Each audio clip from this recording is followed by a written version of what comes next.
American Secession, The Looming Threat of a National Breakup by F.H. Buckley, Chapter 11, Home Rule. This is an interesting chapter. I was a bit repulsed by the first paragraph. In fact, I'm going to read it to you. But as I went through the chapter, it kind of grew on me because it gave a decent roadmap for people here in the United States, maybe around the world, but I'm doing this from the perspective of an American, of a way of maintaining our own individual and community sovereignty over a very large centralized government, which is not working in any way, shape, or form.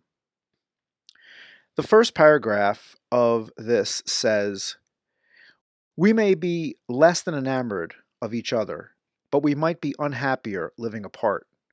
With secession, we'd be giving up the pride we take in belonging to the greatest nation on earth, the power and the glory." That counts for something. I have to say that is my least favorite paragraph in the entire book. I just simply disagree with it and have a hard time attaching any sentiment to it whatsoever.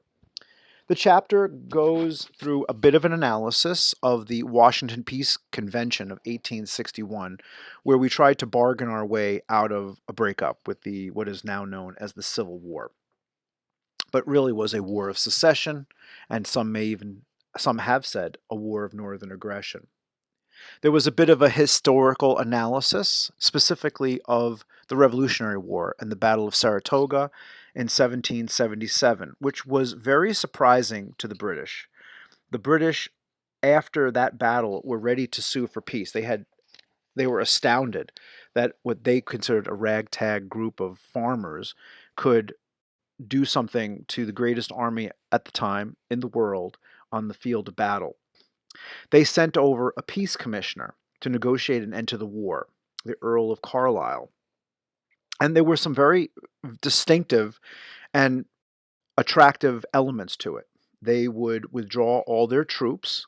They would pardon everybody that was in, as they saw it, rebellion. They would give the American government self autonomy, and there would be no taxes without any kind of American consent. The sticking point was, of course, that they would not be granted independence. In fact, General Washington specifically said no, and the commission withdrew, and that was not known to the general public at the time. I guess the idea was that the leadership felt that if they were to come together with the British, that they would be betraying their new French allies. In Canada, the neighbor to the north, our neighbor to the north, in 1846, Canada actually, many, many years later, almost 100 years later, Canada became self-governing.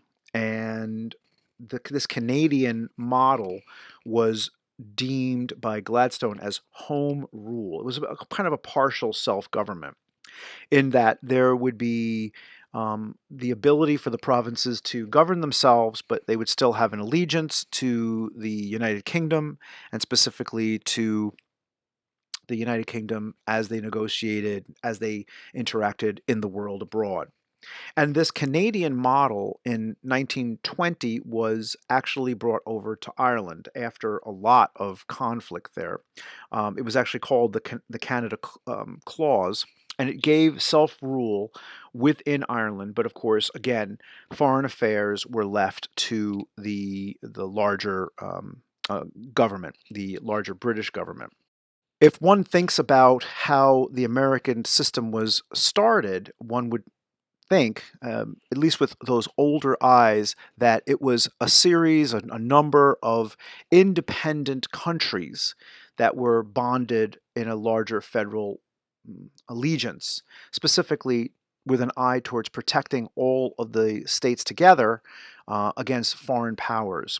Of course, that has shifted over the course of time with the federal government taking over many, many, many of the roles and the responsibilities of the states. And the states gave it up, and it's really their own fault. But clearly, the federalism that we have is not healing the divisions. And there is a case, a very strong case indeed, to be made for this idea of home rule. So, what does that actually look like? Could it be economic? With the federal government bought and sold by lobbyists, the rights of individuals are very much steamrolled. There are countless regulations that affect businesses and individuals. There are regulatory crimes that happen. I think somebody did a study once that the average American creates had 3 felonies a day. There's so many regulatory issues. And then, of course, there are wasteful laws that are virtually impossible to repeal. The society has become sclerotic. There's special interests that are in bed with politicians that provide them campaign dollars, and in turn, those politicians use their power to help the special interests. The book made a point that in the Code of Federal Regulations in 1970, there were 35 million words. And the Code of Federal Regulations, the CFR, in 2016 had 105 million words. So it has grown, even in a relatively short period of time, 46 years, and growing every day. There is an act called the Administrative Procedure Act, the APA, which apparently requires agencies to issue notice when a new regulation or something is coming into effect, and to allow the public to comment. That hasn't worked very well. And unfortunately, this process also applies to rescinding regulations. So it's even harder to reduce regulations as they come for analysis. Courts generally defer to regulators, regulators not being a legislative body, but a group appointed by a legislature. Judges on these courts are deferring to regulators. We have a recipe for continuing growth of regulation and deference to a governmental system, which again does not seek to help out individuals. The fact that the country is very large has created a de facto very large gap between the government and the people, which are allegedly supposed to be being governed by their consent. So the relief that we're looking for in terms of getting rid of some of these wasteful, biased regulations is not going to come from the District of Columbia. There's no incentive for them to do that.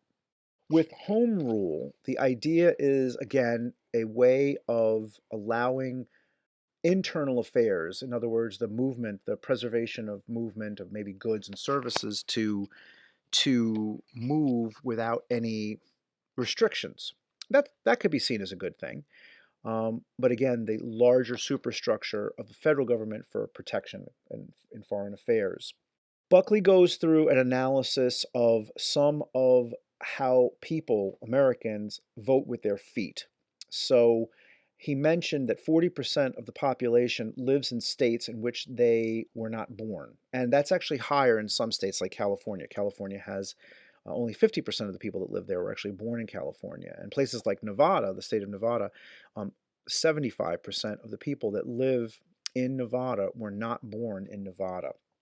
The idea that people can emigrate, there's a pretty good analysis on why and how they emigrate. In fact, he did a pretty good discussion of emigrating from the least to the most corrupt states. And there was actually a study done, and there's actually an article called Governing Magazine, which was published on the 15th of February 2012. And it specifically talks about, as a government becomes corrupt, there's lots of states on that side of the spectrum, Mississippi and Louisiana being the most corrupt, apparently, with this study and whatever they measured, has the least amount of net migration going to it.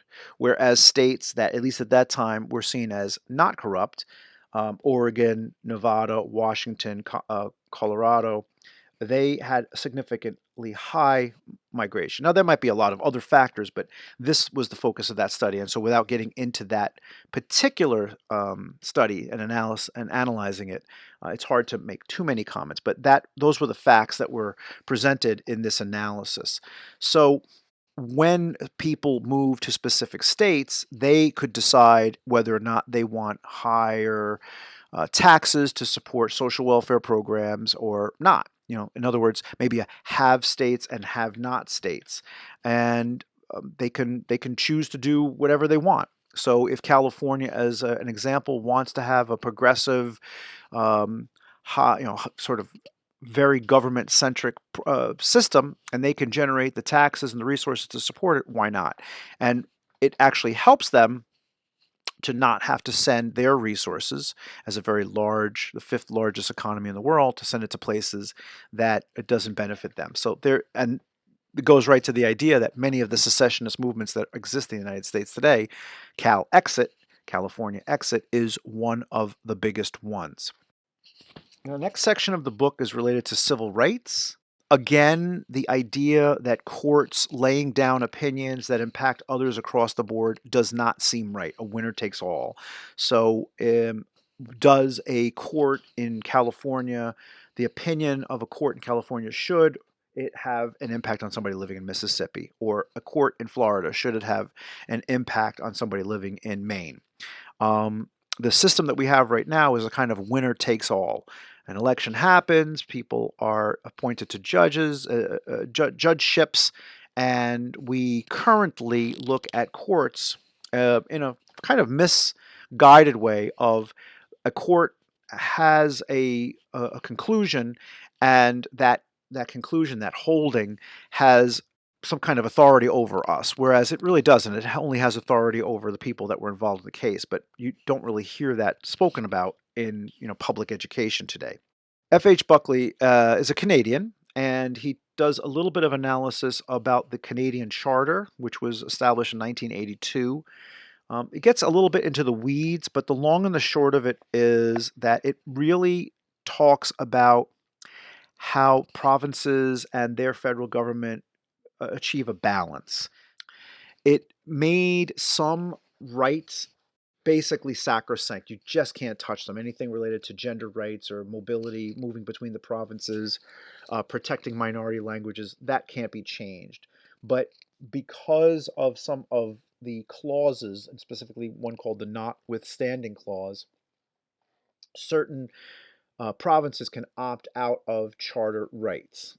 They can opt out of things like free speech or free assembly. And we're actually seeing that right now in Canada with very draconian lockdowns related to COVID. Certain provinces can go hog wild on restricting rights. I suppose if you're going to have home rule, then you're going to have home rule. A province can do what a province can do. People that live in, for example, Quebec or Ontario want their government to act in a certain way. They perceive it as a threat, and so there it is. If you don't like it, you can move. You can go to another province. So there is some drawback to this idea of home rule in that you have to move. People must move with their feet. And while that may be challenging, it is something that they are able to do. Buckley talks about how states or provinces, in this case he talks about states, make it attractive to move to the state. And he used a historical example that in 1869, Wyoming, the territory then, had a very significant shortage of women. So they wanted to attract women to this area. And the way they did that was to induce them to come by giving them the vote many, many decades before they were given the vote federally. So if you want to vote, come to Wyoming. And they did. And that's why Wyoming today is referred to as the equality state. The last point of this chapter is that we don't have here in the United States some common elements. We don't have a common language like Finland does, an example, a unique common language. We don't have a common dynasty to rule over us like a king or a queen in Great Britain. We don't really even have a common culture like one could argue they have in France. The one thing that we do have is an adherence to the concept of liberty, which is kind of nice, actually. It's a concept. And we can ascribe to that as much or as little as we want. Some people define it differently, and that's where there's some possibilities here for states, in this case, to create their own culture of liberty and have the complete autonomy to do that while knowing that there is a larger federal structure to protect them in the world abroad. Next time, we hit the last chapter on our journey, Chapter 12, Everything That Rises Must Converge. I look forward to being with you then.